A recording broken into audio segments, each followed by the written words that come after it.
Welcome back to the Feast Paul Charching with you. PA joins momentarily.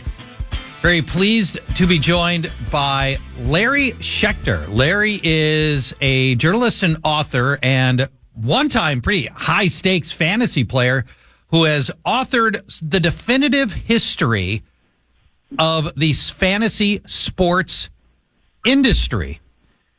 It is a book entitled The History of Fantasy Sports, which is, pretty much nailing it right on the head. Hi, Larry.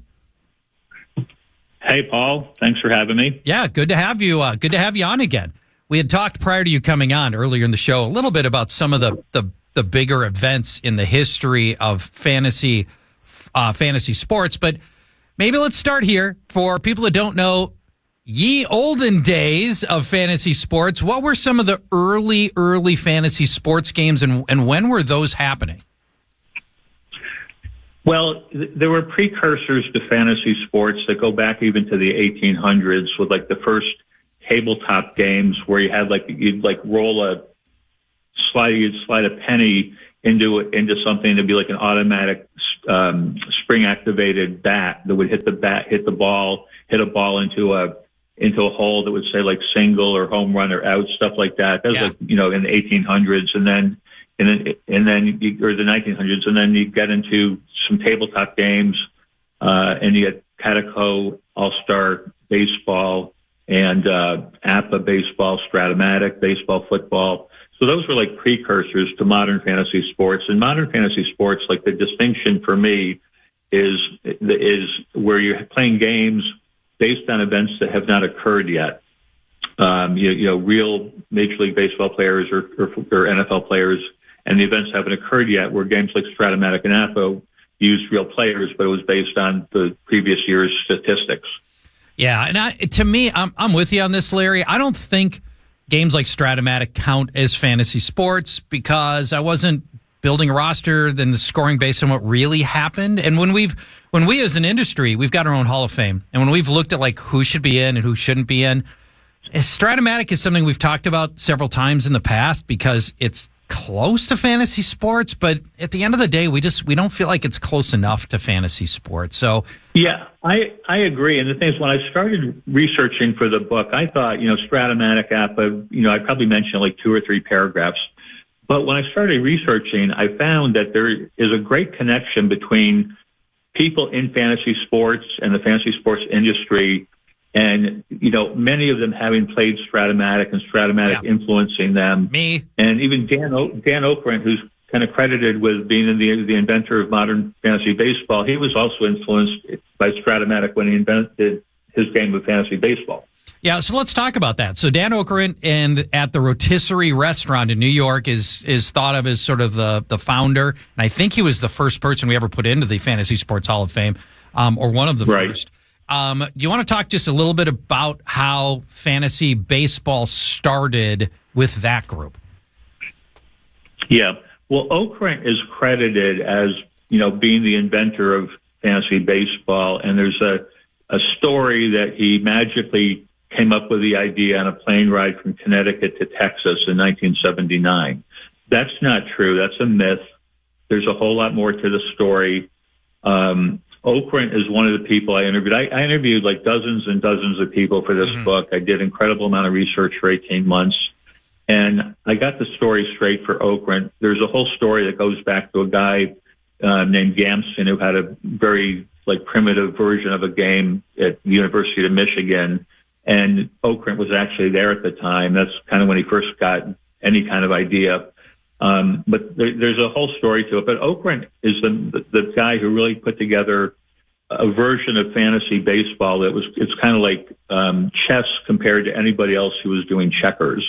There were a lot of people all over the country playing primitive games before Okrent of fantasy baseball, but they were very so it's kind of like checkers to chess. And the other big thing with Okrent though is Okrent was a writer, and the people he got into his first league, they're all like editors, magazine publishers, book publishers. So being in the media, they started sharing it with friends. And, next thing you know, you got somebody writes an article about it in the New York Times. Yeah. And next thing you know, they're on the CBS morning show. So they spread the game with all this publicity. Hey, Larry, Paul Allen, thanks very much for joining the radio show. In I believe it was 2014, you wrote Winning Fantasy Baseball. Now, we're talking about the history of fantasy sports here. I understand that. But like when you wrote Winning Fantasy Baseball 10 years ago, does what you wrote there still play in fantasy baseball of today, specifically, given daily fantasy, with like Prize Picks and Underdog and things like that are so popular, are those strategies and angles standing the test of time? When I wrote Winning Fantasy Baseball, they're really daily had barely started. So my book, that book covers everything about how you project players and make value formulas and in-season management and draft strategy for all formats like auction, draft, salary cap. But at that time, daily, had barely started, and I wasn't familiar with it. I didn't play it. So there's actually nothing in there for daily. So that book definitely has stood the test of time. Everything in there is still valid. It's still very useful. It's also, some of the information applies to fantasy football and other sports. But there's nothing about daily in there. Okay, now fantasy baseball, and I'm not a big fantasy guy except for fantasy basketball, which I've been in the league for a quarter century. And football and basketball, I would imagine, would go 1 and 2. Fantasy baseball maybe not as popular as it used to be, but is. Whether it's betting it or whether it's playing fantasy, Larry, have you learned that the marathon effect, the long burn of baseball, provides cycles, legitimate cycles? So therefore, in fantasy, with your pickups, your trades, your drafts, or whatever, if you catch those cycles, does that play into winning? Well, it's hard to catch cycles. I mean, in a long season, players get hot, they get cold, and, somebody's in a slump, so you bench him, and then the second you bench him, he gets hot again. So it's really hard. It's like, trying to time the stock market or something. Was fantasy sports ever frowned upon? Kind of like, let's say gambling and, like with bookies or, like when fantasy sports took off and say there was cash involved, was it ever frowned upon? Yeah, well, it was frowned. I mean, there's a lot of different parts to answer what the question you just asked. I mean, first of all, let me start with this. When I started writing the book, the idea was I'm going to write a book called The History of Fantasy Sports. But as I got into it and started researching and learning about things, what I realized is I could just write all the events, who did what when, tell the history of fantasy sports, and it would tell the whole story, but it would also come off like a very boring research paper. But I started to hear a lot of stories that were fascinating about what people did. The first really big one was when I was, going back to Stratomatic and APA. Even though that wasn't going to be a big part of the book, one thing I found out, there's APA and Stratomatic leagues people have been playing in for like 40, 50 years, and they're still playing. Yeah. And there's a guy who actually got ALS, and his wife played with him so he could keep playing APA baseball, even though he had ALS. And he got to the point where he couldn't even communicate except through an eye reader. And he won his first World Series championship in APA after 40 years. Communicating to his wife through an eye reader. Wow. Amazing. And so what happened is I'm hearing like one fascinating story after another, one inspirational story after another, lots of funny anecdotes about all kinds of things. And so I realized what I'm going to do is I'm going to write about the people involved and their stories. And that has made it a very interesting book. So the book is called The History of Fantasy Sports, but the subtitle is And the Stories of the People Who Made It Happen. So, you even like what, there's like, Paul Charchian's in the book a lot because he's been involved in all different aspects of the industry. And one of the stories I like about Paul, when Paul started his magazine, he was running in his apartment, and the magazine listed his apartment address, as the address for the magazine.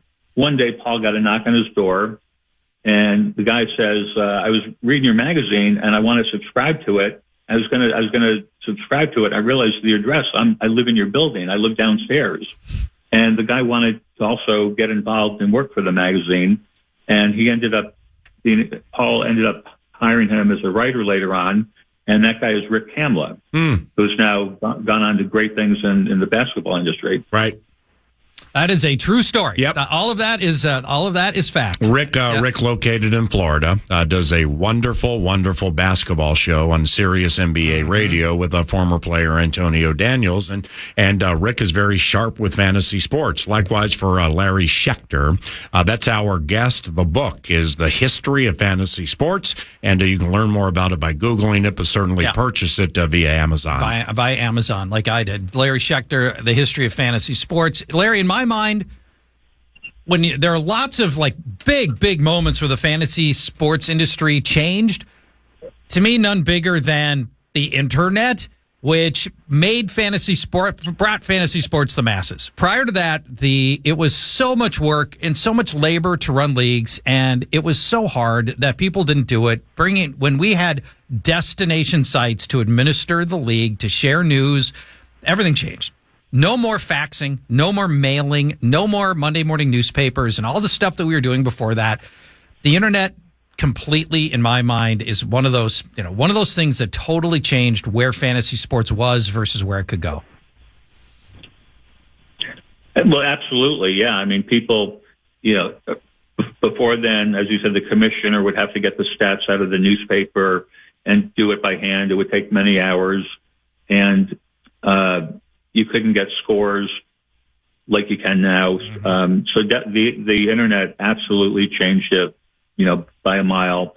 And also the advent of computers changed it. When computers started to come into existence, there were people who realized, like, hey, I can do the statistics on computer rather than by hand. So statistic companies started springing up. It's like everything that happened, my book is about the entire industry that was created. It's like, going back to the beginning, how did fantasy baseball get invented? How did fantasy football get invented?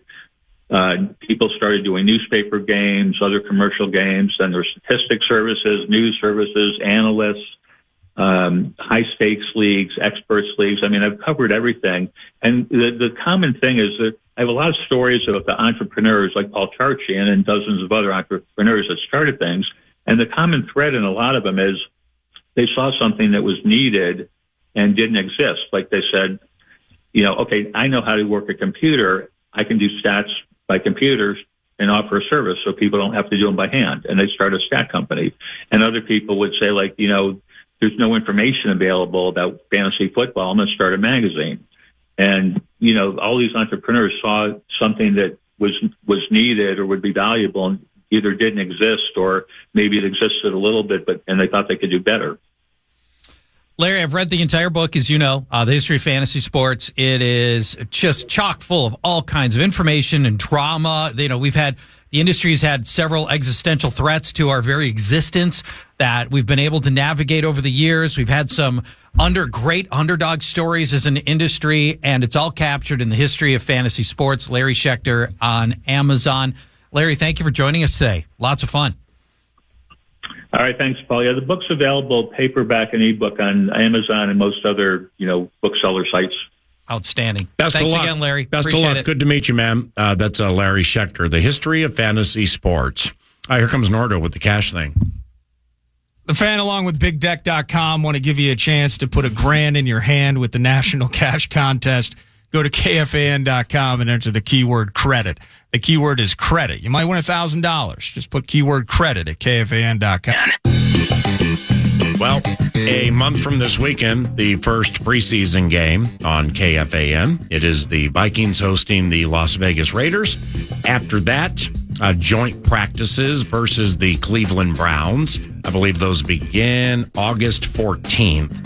They're 14th and 15th. Chill on the 16th. Do the feast with Charch. I'll be there. You'll be here. And then a preseason game against Stefanski on the 17th. Week after that, you go to Philly, Fighting City of Philly, and close the preseason there. Then we head into the regular season. So Vikings training camp is just a couple of weeks away, and we're all excited for it. We're also excited for Vikes Bites. Vikes Bites provided by Thousand Hills, lifetime grazed grass-fed beef, Clearwater, Minnesota's finest. You can get elite grass-fed beef products at the website, thousandhillslifetimegrazed.com, or at Coburn's in your local co-ops. I'm going to start here. Speaking of that, training camp on the horizon, gentlemen, and just kind of a very broad, sweeping question here to start things. And then I actually have kind of the fantasy vibe of today's show, some Vikings fantasy-related questions to fulfill Vikes Bites. But which new Viking are you most excited to see wearing pads and playing close to full speed later this month? And, you know, maybe it's Dallas Turner. For me, I picked Jonathan Grenard, biggest free agent pickup, breakout season after trying to stay healthy and get traction his previous three, replacing Daniil Hunter, and you guys get the storylines that surround that. But in terms of new faces to the Vikings, as we watch the 2024 incarnation of the Purple lift off in Egan later this month, which new face are you maybe most interested in seeing put the pads on? You're first, Birchie. You're the guest. Well, Dallas Turner, I think, is the easy one. It's not even close for me. He's the odds-on favorite to win Defensive Player of the Year. Right. So, he walks right into the Daniil Hunter spot on the team with the highest blitz rate in the NFL. Hunter, who is obviously very good, but Dallas Turner might be better than Daniil Hunter, and maybe even this year. I mean, the upside in this kid is freaky, and I'm not trying to get myself into PST. I'm just saying might be better.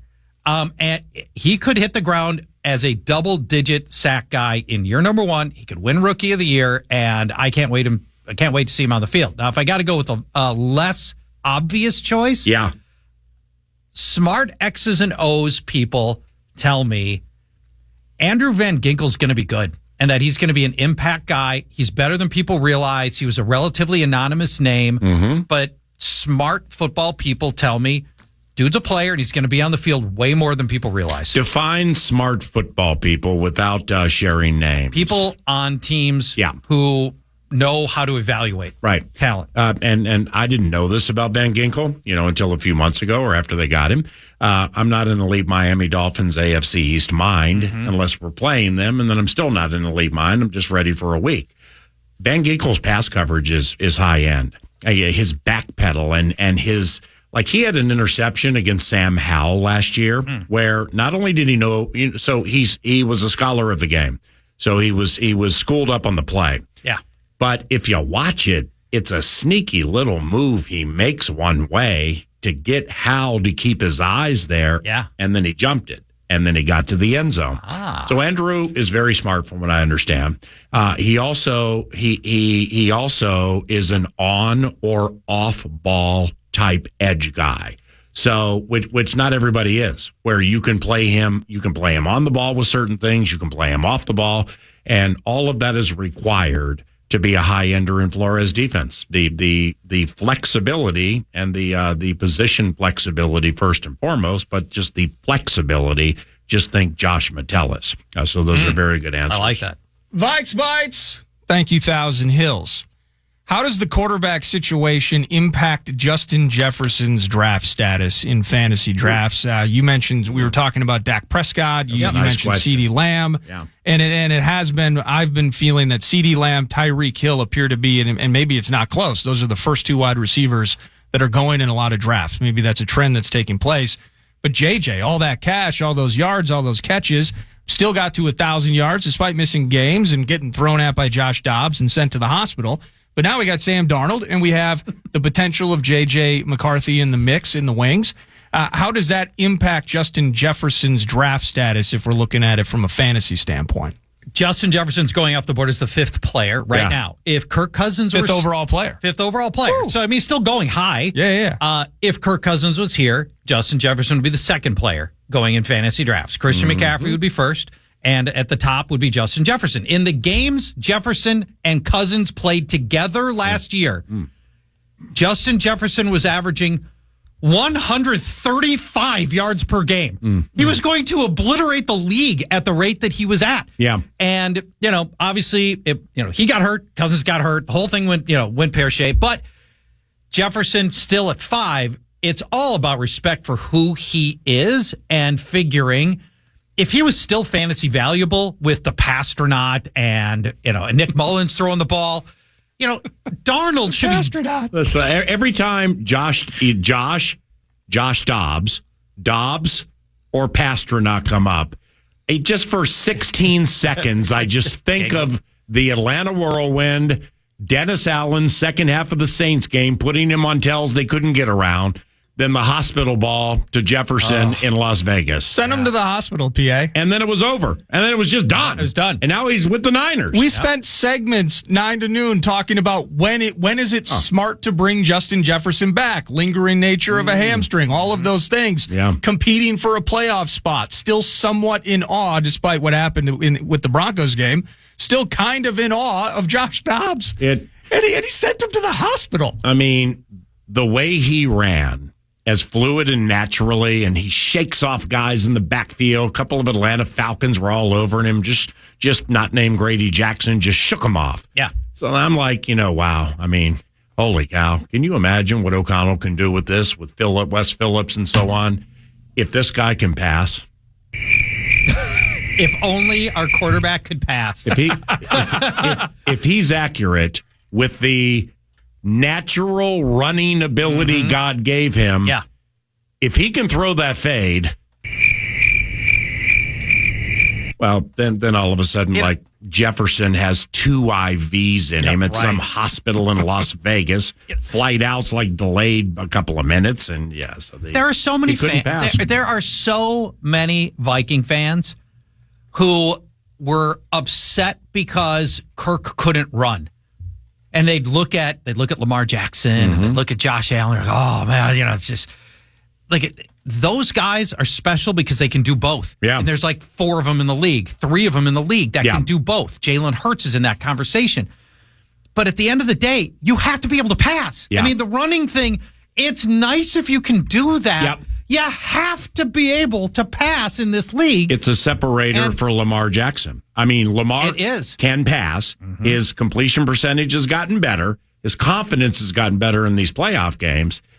But he's a running quarterback. They occasionally ask to pass. That's Jalen Hurts is not that. Aaron Rodgers is not that. Josh Allen is not that. Yeah. Mike Vick was that. So it's it, man. It's crazy. Yeah. At the end of the day, you have to be able to pass. That's, I know this isn't Vikes particular, but you mentioned with King Henry joining Lamar in Baltimore. Yeah. How does that change? Because a lot of that, the running, but then rushing touchdown opportunities. Oh, wow. If you're in close, you're not running Lamar. You're handing it off to Derrick Henry. Yeah. Now, they don't actually use the one place that the Ravens have never used Lamar Jackson is at the 1, 2, and 3 goal line. He's just not built for that. Josh Allen and Hurts are these big, thick-bodied quarterbacks. They can do the tush push, and they can, they've got the physical strength to do that. Yeah. Lamar Jackson really doesn't. They're going to hand off to Derrick Henry every time. And when you look at the depth chart, because Gus Edwards is gone and J.K. Dobbins are gone, it drops down to Justice Hill and Keaton Mitchell coming back from an ACL. What about Latavius Murray? Old Tay-Train ended up in Buffalo, didn't he? I think I don't even know if he's on a roster right now. Hey, so, let's land the plane here on his question about Justin. If you're in a 12 or 14 team league and we got a snake, and you say Justin is the 5th overall player, so you go 5 and we get up to 12, and 12 back down to 5. Yeah. What do you think of Jefferson first pick? Come back with Bijan Robinson.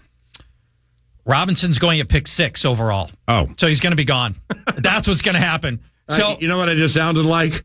Lavelle Neal III a couple of years ago when he was selling us on Nurkic in the 3rd round. Nurkic, the center for the Blazers in the 2nd or 3rd round.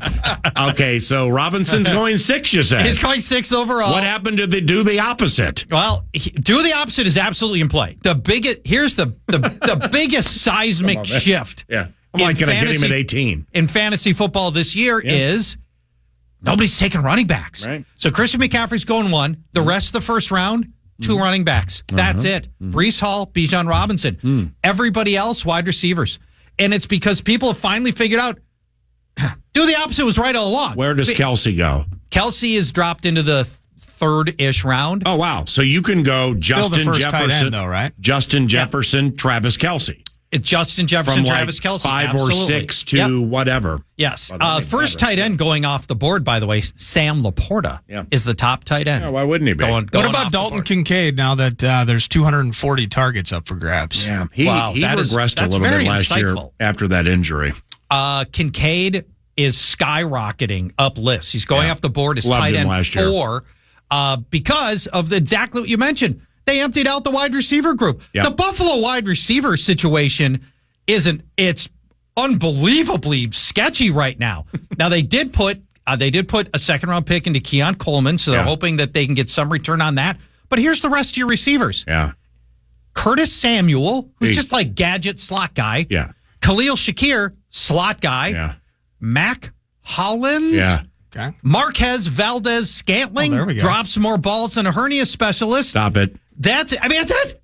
That's it. This thing, they have to throw the ball. Was to that Dalton Curtis Kincaid. Samuel, by the way? Was that on the bid at FedEx with Bynum. Heineke? Yeah. And then Bynum ran into the ref? Yep. Oh, that was Curtis Yeah, Samuel. that's Curtis Samuel right Best- there. best play in So his it's, career. right now, Dalton Kincaid might be the most accomplished, not the most accomplished, but the best receiver on this team, and he's playing tight end. Oh, for so sure. everybody thinks his numbers are going to go way, way up. He was the first tight end taken in last year's draft. Did they still bookend or clip on his time with Dawson Knox? Well, they did last year as a rookie. Everybody thinks Knox is going to fall off the table this Okay. year. Much older player, got hurt last year, and Kincaid's just, such an elite talent. that Right. Everybody assumes that Kincaid's going to turn into tight end 1 and that Knox is not going to take meaningful time away from him. Vikes Bites with a fantasy feel. Jordan Addison. Yeah. Was Jordan Addison, and I don't know where you have him slotted. I honestly, I don't have your cheat sheet in front of me. Otherwise, But I'd I haven't published it yet because I haven't gone live with the site, so don't feel bad be, okay, perfect. for this year. Can I guess? Yeah. WR28.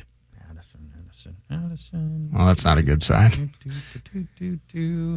If we need hold music for him to find it. That would be wide receiver 39. Okay. Okay, well, I was going down the road of this where was Jordan Addison potentially the best receiver taken in last year's draft in terms of his production, nearly 900 yards. Yep. I know you got Zay Flowers, you got a couple other names that are flying up, and Tank Dell, I think he was a rookie last year. And he was good while he was healthy. He's in really that sneaky. Good. I don't know if he was last back of day 2 or if he was early day 3, but Tank Dell pre-leg injury was awesome. And I was just curious where Jordan Addison sits, taking full advantage of the injury to Justin Jefferson, and he became a marquee target and opportunity for Kirk/backups of the day. But now that JJ is back, maybe Hawkinson plays into this conversation as well. But Jordan Addison, year 2, off of those 900 yards and I believe 10 touchdowns, his ability to start on fantasy rosters and be productive in 2024. Jordan Addison led all rookie receivers in receiving yards, 911, as you mentioned, and in touchdowns with 10. Now, if you remember from the draft before last that year, no receivers were taken, and then pick 20, Jackson Smith and Jigba. Yeah. Who had a pretty quiet season, but granted, they He only had like 3 or 4 touchdowns. That's a tough spot for him. It was a tough spot. You've got Lockett, 2 Metcalf. right, Lockett and Metcalf. So they were really established there. And even though Jackson Smith and Jigba played the slot a lot, he just wasn't on the field that much, and they didn't target him that much. So it was a quiet year for him. Then when Quentin Johnston, grade A bust that rookie year. Yeah. Now they're saying, as they always do, when high draft picks do nothing in year 1, they always roll into year 2. And the coaches are like, oh, he's so much better now. He knows so much more. He looks so much better. We've got a whole year in our system. Oh, this guy, this draft, this equity that we got into this guy. Oh, he looks great. That's what they're saying about Quentin Johnson. And keep in mind, the Chargers emptied their wide receiver room almost completely. Keenan Allen gone to Chicago. Mike Williams gone to New York Jets. So Johnston's going to get time, and they need him to get time. So he'll have an opportunity there.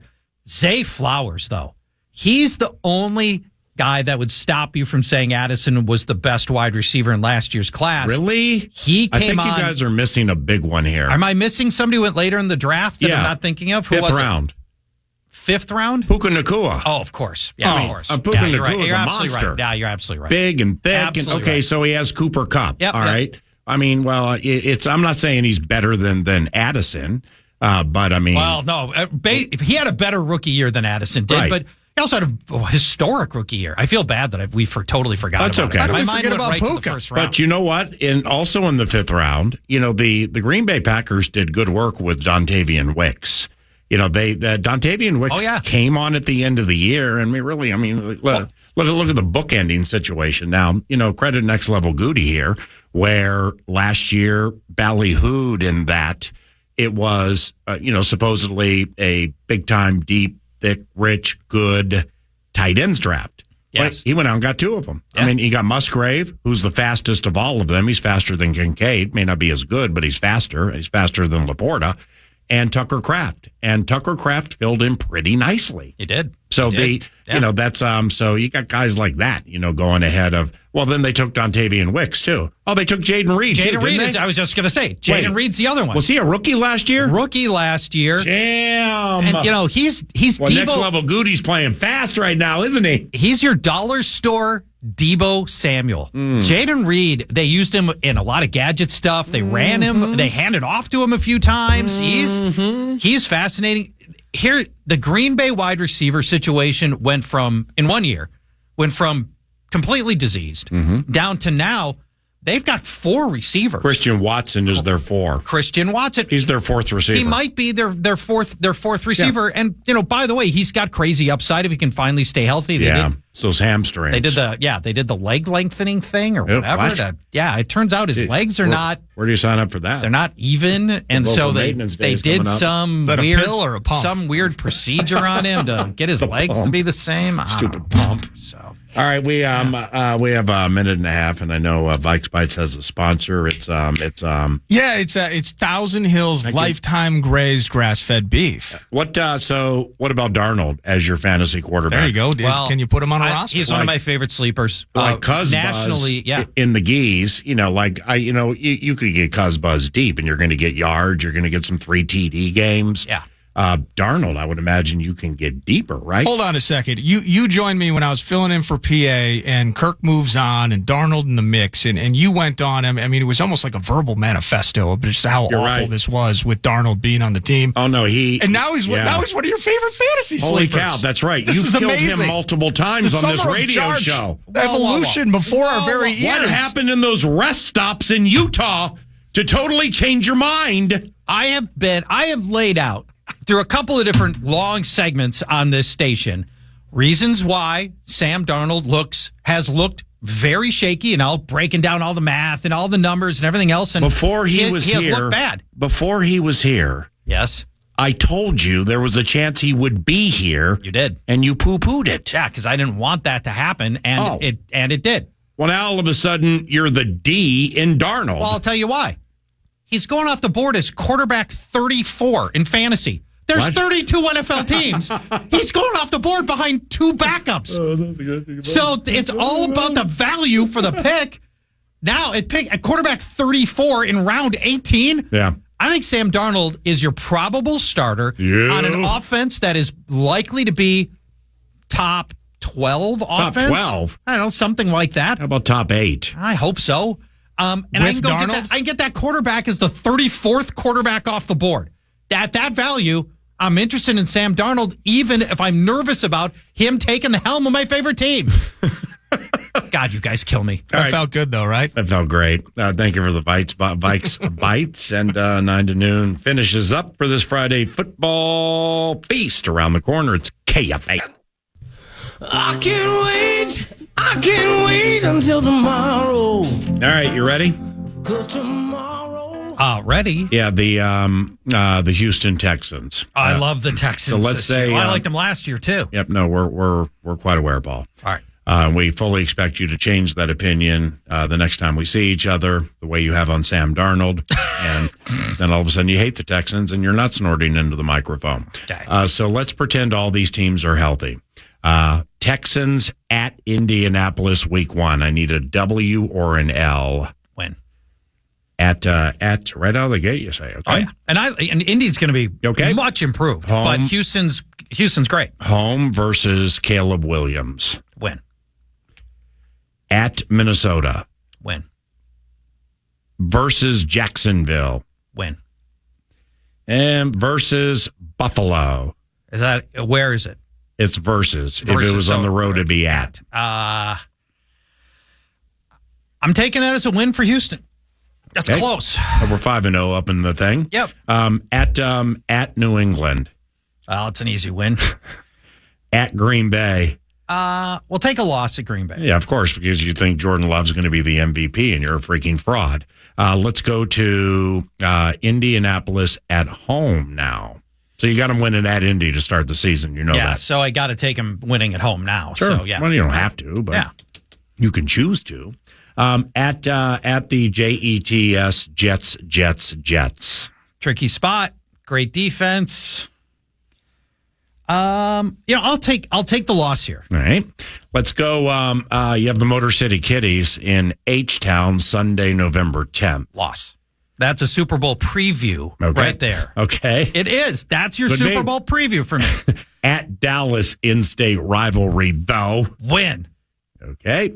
By that time, Mike Zimmer will be the head coach. McCarthy will have been fired 2 weeks previous. So. That's not an impossible scenario right there. First thing I thought, and I'm probably wrong, but why are we messing? It's not that you're messing with your players' salaries. They're C.D. Lamb, Dak Prescott, and Micah Parsons. Right. Why are you jacking around with these guys? And it just has a feel if there's any kind of an easier out than people know on the McCarthy deal and you can off him.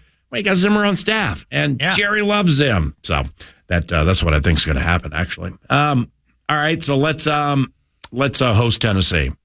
Win. Yeah. Let's go to Jacksonville. Houston wins. Okay. We're 10-3 up in the thing. Yeah, it sounds about right. Oh, geez. 10-3, feeling good about ourselves. Yeah. And we get a bye the second week of December. So then you got 4 after the bye. Okay. First one, you're hosting Miami. That's tricky. So perplexing for you. I'm sticking with Houston, my Super Bowl team. I'm gonna take them to win that game. At Kansas City, Saturday, December 21st. So if I think Houston's gonna go to the Super Bowl, that means I need them to win that game at Kansas City, so they're not going to Kansas City in the playoffs trying to win a game. Right. So I got to give Houston the win here. Understand. Okay. Penultimate. You're hosting Lamar and Derrick Henry. Oof. This is a tough end to a schedule. God, it is right here. You come out of the bye. Well, you go at Jacksonville off, host Tyreek Hill, at Mahomes, host Jackson and Henry. Dang. So what are you going to do? Baltimore, they'll both be playing for that game could determine the number 1 seed in the AFC. Massive. How badly? If I'm going to say Houston's my Super Bowl team, I can't give them a loss here, so I have to take Houston. Well, then now that's 14-3. Yeah, so you're going to say 14-3 at the end of the over under because they're at Tennessee at the end, and you're going to win that one. The over under is 9.5 wins. It's 9.5, and because you've been known for some low key chicanery, where you might be off a half on say. I just Bo Melton, this receiver, his over under in receiving yards is 6.5, and I love the over. Charch actually is 9.5. So you've been known for that accidentally, of course. Not that you would ever cheat in Monopoly. I would never cheat in Monopoly unless I'm the banker, which way you're required to cheat. Of course. I do my prep before. We've heard that before. Morning. That's the problem. That's you're the lying. Lines change. Yep, stop lying. So it is 9.5. I looked at 3 different sites. It's at 9.5. Easy over Houston. That they were over 9.5 last year. But it's -155. So the last thing they want to do is bump it to a 10 because that just has push terrorism written all over it potentially. Yeah. So you got to put up $15.50 to win $10. I would bet them over the 9.5, the 10.5, the 11.5, and maybe the 12.5. Thanks for the fun today. All right. Lots of fun. All right, Nords, appreciate you. And everybody listening, thank you very much for listening. I'm Paul Allen. That's the Friday Football Feast. And here comes Nordo to put that wrap on the show. And thank you to Casey's for sponsoring the 9 to Noon show. Wraps, food and fuel with Casey's Rewards, Elite Pizza. Just go to lunch at Casey's today. The Friday feast with the fantasy bent, hardcores cranking the radios and pitching a tent, nervous laughter to jokes. I don't know what they meant. 3 hours behind us, man. It came and it went. Charch loves Circa, thinking it's cool with the lobster hot dogs and peeing in the pool. The one place I take the craps table to school. No pockets turned out when I leave like a fool. And we've learned it's okay to change your mind as Charch laws Darnold as a deep fantasy find. Find him in the 18th if the draft has been kind. Fantasy football, now a 12-month grind. So we covered all the pertinent names, even opened the show talking about board games. It's noon o'clock, time to wet your dry beaks. Have a great weekend. We'll see you next week. Blah-bitty blah. Tell those damn guys from KFAN I don't want to hear any more from those guys. Podcast today's Paul Allen Show or listen back to previous show and interviews by going to the iHeartRadio app or KFAN.com.